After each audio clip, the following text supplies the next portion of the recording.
है दोस्तों, आप सभी के लिए एक गुड न्यूज़। जी हाँ दोस्तों, आप लोग को बता देना चाहिए एक मूवी बहुत ही जल्द आप सबके बीच आने वाला है। जो मूवी आप लोग को फुल रिव्यू देंगे, वीडियो में एंड तक बने रहेगा। उनसे पहले आप लोग को बता देना चाहिए मूवी जो है बहुत ही अट्रैक्टिव और बहुत ही मज़ेदार होने वाला है।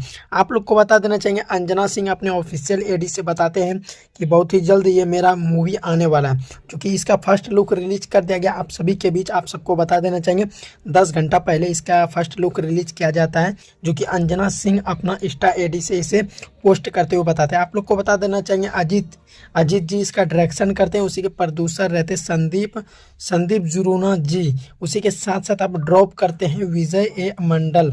आप लोग को बता देना चाहिए इसका फर्स्ट लुक रिलीज कर दिया गया। आप लोग को बता देना चाहिए इसका गाना पहले से ही यूट्यूब पे पड़ा हुआ है, लेकिन इसका मूवी का ट्रेलर अभी तक नहीं आया है। लेकिन आप लोग को बता देना चाहिए इस मूवी का पहले ट्रेलर आएगा, उसके बाद पूरा मूवी कब तक रिलीज किया जाएगा आप तक A to Z जानकारी हम पहुंचाने का कोशिश करेंगे।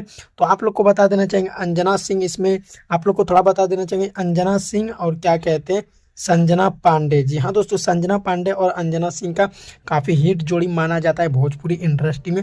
तो आप लोग को बता देना चाहिए, अगर आप लोग वॉच नहीं किए तो आप लोग जाइए अंजना सिंह सर्च कीजिए, इंस्टा पे आप लोग को देखने के लिए मिलेगा फर्स्ट लुक। जैसे इसका रिलीज किया जाएगा मूवी का ट्रेलर, वैसे आप तक मैं इन्फॉर्मेशन जरूर पहुँचाऊँगा। धन्यवाद।